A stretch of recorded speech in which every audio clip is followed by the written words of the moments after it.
Happy weekend, Knicks fans. Ben Ritholtz here for another edition of the Knicks Film School Film Session.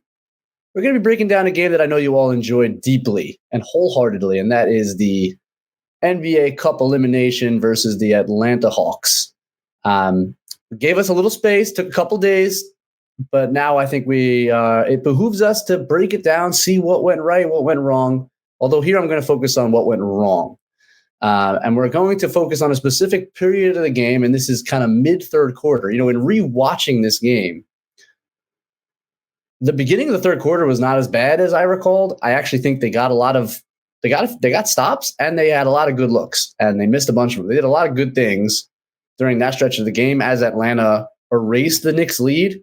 And then I think maybe due to some frustration, fatigue, things really went south in the second half of the third quarter, and that's why I wanted to focus on that part of the game. So we're just going to go through several possessions from about the 5.5 minute mark through the end of the third quarter, when it went from pretty much what was a tie game. It starts where I start. It's a 2-point Atlanta lead into a 9-point Atlanta lead. The fourth quarter was kind of a continuation of, I think, the issues that sprouted during this part of the game.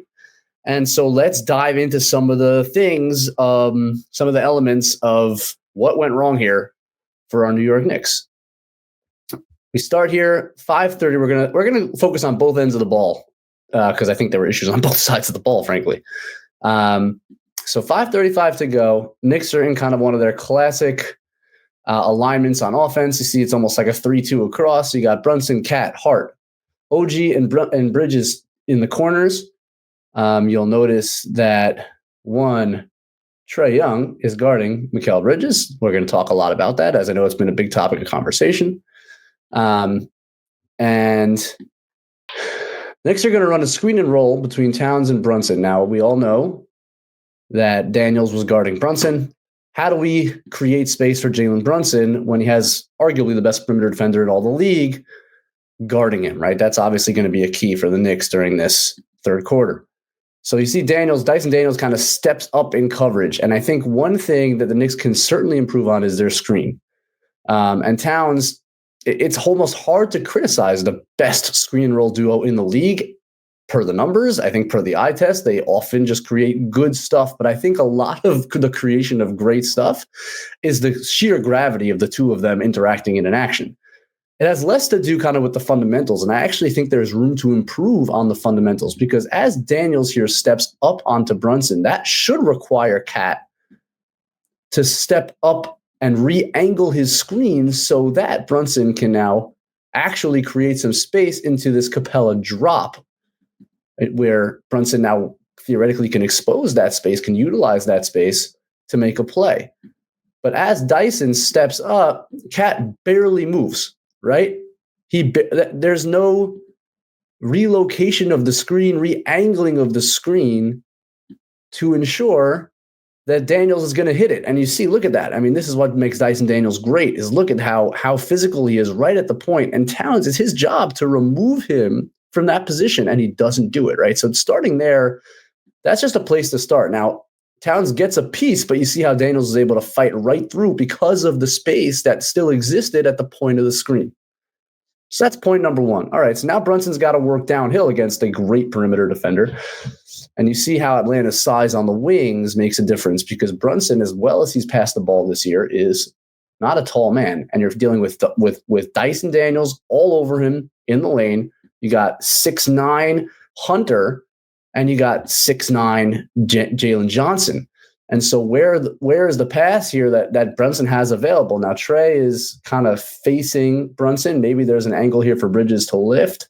And I think in general, trying to go to wherever Trae is guarding is a good idea. But you see how there's just not much here for Brunson to work with after the initial screen sort of whiffed. And you end up getting a tough Brunson too. Ball goes out of bounds. So that's the first video I wanted to show because you see Daniels' length, the inability to screen him off at the point of attack, forcing Brunson into a tough spot, and you have the wings of Atlanta and all the size crowding the passing lanes. I think that's kind of the first point to make in terms of why the Knicks are struggling to score against this Atlanta defense. It's Daniels' pursuit and the wings around him and the Knicks' inability to free him. Let's go to the other side of the ball. So this is the next possession. Atlanta's still up 2. So a lot has been talked about in terms of Bridges on Trae Young. Now, I thought in the first half and then rewatching the beginning of the third quarter, I thought Bridges was quite good in this spot. I do think there was some fall off here mid third quarter. I also think other Knicks are to blame. So let's talk about this possession here. Bridges is what is weakening the screen, right? He's not going to allow Young to get over the top to his right over the Okongwu screen.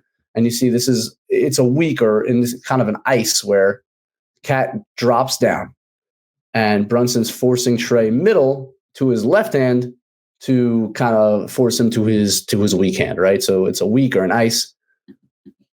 Now, Young does a good job of getting middle. And to me, this is a scenario where you have the Hawks are because they're in almost like a horn set, they're almost crowding up their own spacing here. I mean, you have Hart on Bogdanovich as theoretically Young is going to drive down the middle. Bridges is now going to pursue from behind. And to me, like Josh Hart, this could be an easy switch, a peel switch, right? Where Hart can just kind of pinch over. He can guard the ball. Again, you have the switchability advantage when you have all these wings, and sometimes the Knicks don't use it enough, right? And this would be pretty easy because Bogdanovich isn't spaced, right? If Bogdanovich is out on the wing, then this is just going to be a 2-on-2 scenario where Bridges pursues from behind and Cat's and drop, and you just kind of have to try to play a 2-on-2. Because Bogdanovich is here, shift it over, and then let Bridges peel switch onto Bogdanovich. There's plenty of time and room to do so, and I think you put out the fire before you can even light the match, right? But instead, Hart just reaches, right? And that's just like, to me, it's a lack of focus because we know Trae Young likes to gather low and try to draw contact. And in a scenario where I think you could have just guarded this, and the Knicks had done a great job to this point, forcing Trae into some tough floaters, which you live with. He'll make a couple, he'll make 35, 40%. Okay, but that's a good defensive job over the course of a game. And Trae wasn't particularly efficient as a shooter in this game. He only had 2 assists in the first half, and then he had 8 or 9 in the second half because I think the Knicks lost their discipline a little bit in terms of guarding around him, right? And this is actually Josh Hart being undisciplined with a reach, and now you're sending him to the line. Really good. All right. On to the third clip we go. Back to the offensive side. Atlanta now up 4, right? So things are starting to come apart. You got Precious in the game now. You got, I think, Deuce McBride in the corner. Yep, there he is with Trae Young's on Deuce, right? And to me, again, it's too much time sitting in the corner here when Trae is by far the weakest point on defense. And I think McBride has become a pretty good screener, so just maybe let him come screen up here for Daniels. And we're going to see as this possession continues that they get there by accident. So they run a little Chicago action, meaning Bridges comes from the foul line. He comes up and around from the foul line, around a Brunson down screen to try to give him a little bit of space, a little bit of a head of steam. And as he drives this ball, this is something with Bridges that's driving me a little bit crazy, although I think he senses Young pinch in a bit, and his eyes are on Bridges, so I think he thinks maybe I'll just create a 3 right away. But to me, Bridges right now is giving up the ball way too early on drives. Like, you got to try to at least challenge Okongwu in the lane, force some actual help before you kick out. And if you watch the drives that Bridges is making right now, it's often just like barely into the paint and a kick where you're not creating any advantage. So, okay, but maybe a nitpick. So as we continue to, so Trae does a good job of closing to Deuce. There's no open 3. And now what you're going to see is they're going to get to this action by accident, right? So in the secondary action, this is a good job by Deuce. He's going to go screen. He's going to go screen for Brunson. And look what happens. And he actually makes contact, right? So unlike the cat screen we saw earlier, there's actual contact. And look at that. Trae reaches because he's bad at defense. He's really bad at it. It's like, and the Knicks barely did this. I think they did it 3 or 4 times all game. And all of a sudden, look at that daylight, right? How many times all game did you see Brunson with an actual, like, the elbows available to him? Like, he actually has some space to operate. Now, what I want to point out, though, is when you have the Precious for Okongwu, Precious for Town sub, look where Okongwu is sitting, right? And that's the difference between when Karl-Anthony Towns is in the game and when Precious Achiuwa is in the game. because suddenly Okongwu was just sitting and waiting for Jalen Brunson. Now, Achua's going to cut, and I want you to watch Deuce McBride because I actually think the mistake is made because I think all of this is fine, and it's good to get into your secondary action as they did, and it's good to get Jalen going middle, and even though Okongwu's there are ways to solve. And as we run the clip,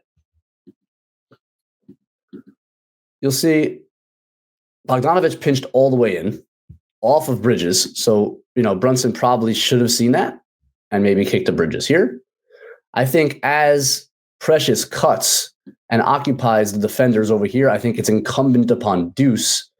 Like the alignment needs to be OG'd to the corner and Deuce needs to sprint to this open area to kind of give Brunson the visibility to the wing because right now Brunson can't see Deuce, right? So either Brunson needs to go to Bridges here or, right, see here, like this whole wing is wide open. So that's where this is something that shooters know to do. It's a natural kind of feel, but you need to relocate to the open area. And especially when a driver is driving towards that side as Brunson is, you need to get spot. And if Deuce gets there, I think he gets this pass. But instead, Brunson makes a pretty poor pass to the cutting Achua at his knees, essentially, and put him in a bad spot, frankly. And I think it's a bad read by Brunson. He got the space this time. The Knicks did open it up for him. Sometimes a great player needs to make a better play, and he didn't make a good play here. Now the possession's doomed as OG kind of catches in the corner with no time left. Okongwu's a very good defensive player. Give Atlanta credit. But that all starts where Deuce didn't relocate to, I think, the proper position. Brunson maybe should have hit Bridges earlier, and you end up with another really poor possession. So we get to 3:45. Atlanta's up 73-68. And we get to another screen and roll between Young and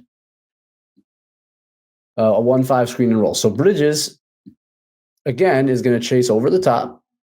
And now Precious is in the game, right? But Young rejects the screen and tries to get through Bridges that way. Bridges does a pretty good job in pursuit. Now, it's a good reject, and there's some space there. But again, the Knicks were living with this all game. And if you force Trae Young into these type of floaters with look at that contest. See, like he has to adjust his ball angle trying to get to the glass because of Bridges' length. See that contest up there? He wants to go off glass here. That's hard to do from this angle when you have this kind of contest with the length of Bridges. So again, nothing, I don't think there's anything to get too upset about at McHale here. Now, Precious Achiuwa made the right decision to not contest a floater, right? It's always on a big to decide, is the advantage great enough that I need to help out on the shot? And then one of my smalls has to come in and deal with the big, right? We see Cat make this mistake a lot where he'll overly contest, which leaves the big open for an offensive rebound. But Precious didn't do that. He made the right choice. He stayed home, didn't contest because he trusted Bridges' length to bother Young enough. But when that happens, and you're undersized at the 5, man, you need to get your tuchis into the center and move Okongwu out because this is not going to cut it. And we talk about Precious at the 5 as a weapon. It's only a weapon if you can rebound the ball. And I thought, look, the Hawks destroyed the Knicks on the boards for a lot of reasons. I thought it was particularly bad when Precious Achiuwa was at the 5 versus Atlanta's length. We know that Atlanta's going to have the advantage at the wings in terms of size. They're really, really big between Ricochet and Hunter and Johnson. They got huge wings. But I think, it is on your center when he doesn't contest a floater like that to actually move the opposing center out of the lane. That's not nearly good enough from Achiuwa. And it was a 22 offensive rebound night for Atlanta. Let's go to the other end. Precious sets the screen. So again, we got Daniels and we got on Brunson. So Jalen's sizing him up, deciding what to do, uses the screen, and look at that. Atlanta actually switches this action. So with Okongwu in the game, Atlanta is much more switchable than with Capella in the game. And I think Brunson knew that was coming. So he got the switch he wanted. Now, there's no advantage in terms of Precious on the switch, right? Because I don't know, you're not going to post up Precious on Dyson Daniels necessarily. So I think it's the right idea to now attack this with Brunson. Now, but I want you to see what Atlanta's going to do here is they're going to load up, right? So Trae Young moves up. Trae Young moves up to show Brunson bodies. All eyes are on Jalen Brunson. Mikal Bridges all the way in the corner here again. If Jalen Brunson was Luka Doncic, he might make this pass right now, right? But he's not, and that's okay. The question is, how do you leverage the attention that Brunson's getting here? So let's keep rolling it. So kind of nasty cross by Brunson, gets into the lane. And again, Deuce McBride, off-ball movement, right? And we're going to see this is the space that Brunson that Deuce needs to occupy, is right here. Because as Brunson drives, and where Trey is, again, doing absolutely nothing, like the least defense you can imagine, as he literally stands there watching, Brunson's eyes and passing angle is to here. It's not to here. And watch where he throws the ball. Right? So he expected it. And if you make this pass accurately, and look, it's not good from Brunson, who's trying to pull a no look and look off Bridges and whatever. It's not good. But you basically, what you had here, by using the switch and actually Brunson breaking down the defense, again, not on Daniels, you got the switch you wanted, you broke it down. With Trae Young spacing out over here, you had a 2-on-1 basically of this triangle between Brunson, McBride, and Bridges. And if this pass is accurate, it's either a McBride 3 or Daniels needs to close to McBride, and McBride can swing it to Bridges for a wide open corner as Precious does the right thing, pinning in Bogdanovich. This is a classic way the Knicks score. You see it all the time. And it's just like a little bit off from Deuce, not relocating to the open spot, which I think we've now seen twice. And it's Brunson being inaccurate with his passing as well. And now you totally wasted your advantage, and it's a turnover. Just not sharp. Not sharp. All right, let's get now to 3:06. Atlanta's up 7 now. We're going to get Deuce McBride screening for Brunson. What's funny is they only seem to screen for Brunson when it's not being guarded by Trae Young, which is very frustrating. But all right, I don't mind it anyway. It's a good action. So Deuce hits him, and now Brunson's got Bogdanovich. And now Precious is going to set a little fade screen for McBride as he relocates out in spaces. Man, would I love if Bridges just kind of sprinted up here to screen and forced Trae into an empty side pick and roll. How are the Hawks going to guard that, right? Too much spacing in the corner when Trae Young is just, he shouldn't be able to chill like this. You have a perfect opportunity here to exploit him. Knicks don't use it. So Brunson's going to work on Bogdanovich 1v1. Now Bridges comes around a little bit late, but look what happens when he comes around. Trae gets screened off totally, doesn't really try, switches onto Brunson. You get an actual paint touch because of that breakdown. You get a spray to Deuce, a great pump fake, and an open three. He missed it. There are plenty of shots that the Knicks missed. And I thought they got some good looks, especially beginning of the third quarter, and didn't make any threes. That is part of the story here. But I think you see again how even the slightest involvement of Trae Young into the action creates more space than you've seen all game, and you get a good look. And it was a good closeout. You forced Deuce to at least pump fake and dribble, but you'll take that look from Deuce all day the way he shot the ball this season. But what I also want to focus on here is the floor balance, because this is something I think the Knicks have really struggled with of late. I thought you saw it in the Detroit game a lot, and I think you saw it a lot in this Atlanta game as well. So as Bridges drives here and kicks, and as Jalen Brunson senses that Deuce is going to shoot this ball, it is incumbent upon Jalen Brunson to sprint all the way back. He needs to be back. It is not the shooter's job to be the first guy back, even if he's the person closest to the other hoop when he shoots, because he's shooting. Brunson needs to see this early and go. He does not do that. The other thing I want you to notice is as the shot goes up, Precious is going for the offensive board. That's great. In fact, he should have probably had it. He doesn't really secure the ball and it gets poked away by Hunter. But look at these two guys. Right? Look at the two wings. Look at Bridges and OG. If you're not offensive rebounding, you're back. There's no in between. This is not acceptable. If you're not going to the board, and you shouldn't have 3 to the board anyway, it should be maximum 2. You guys have to decide which one is rebounding and which one is sprinting back. But to stay where you are so that if you don't get this offensive rebound, what you're going to see happen is bye-bye. You have 3 guys in the backcourt. Atlanta's already 1 guy contested who's way out up ahead. Brunson was late getting back. And that's what you get. Floor balance. something the Knicks have, this is like a thing they just got to lock in. They just got to, it's become, I think it was better early in the year. As the season goes on and fatigue sets in and the focus wanes a little bit, sometimes you see things like this, especially when you're struggling on offense, which the Knicks are. But you can't let it spill into floor balance decisions like that. That's a big part of the game, is making sure that when a shot goes up, you got guys back, especially against Trae Young, who's one of the better transition passers in the league, right? So you just have to be a little more aware and ensure your floor balance is right when a shot goes up. Timeout Knicks, all of a sudden, they're down 9. And that would be the score when they went into the fourth quarter, down 9. A lot of the similar problems would persist into the fourth.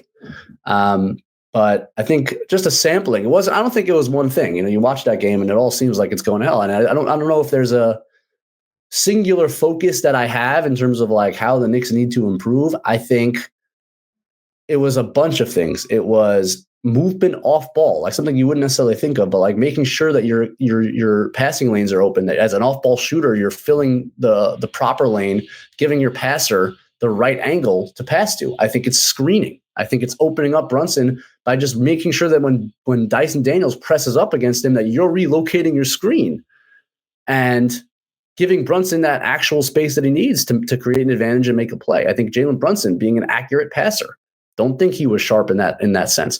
On the defensive end, it's the wings making better decisions in terms of easy switches, executing those switches, not reaching on Trae Young. I think it's the rebounding element. I mean, you saw the Precious Achiuwa play. Man, you come into the game as a bench guy, and if you want to be the undersized switchable 5 that you can be, and we've seen it, we know he can be that, but you're going to have to rebound the basketball. And when you don't contest that floater, you're going to have to get your butt into a Congo and move him out. Right, so all these little things add up into a third quarter collapse that was unfortunate. But I think the takeaway is it's not like there's necessarily anything fundamentally wrong, but cleaning up the details sometimes is the key to just playing better. It's not like a personnel shift, and it's not necessarily a total stylistic change. It's just cleaning up the stuff you're already doing, being fundamentally sound with your decision making and your play. To turn the corner. I still have a lot of faith in this Knicks team. They're 6th in net rating. They're like 2nd in offense. The defense has actually improved. This was not a bad defensive game. This was a poor defensive rebounding game. It was not a bad defensive game overall. There were a lot of things to build off of, I thought. So it's just cleaning up. And I think the time off will give this team what they need in terms of rest and just a refocus and some practice time to work on the things we're talking about, right? And I think you'll see improvement in these small areas that'll lead to the team playing more up to their level. Thank you for tuning into this Knicks Film Session. Again, I'm Ben Ritholtz. Give us a follow, a like, a subscribe if you enjoyed this. We're coming to you every single week, myself and DJ Zulo, with breaking down the Knicks film. So hope you enjoyed. Have a great weekend. Talk to you soon.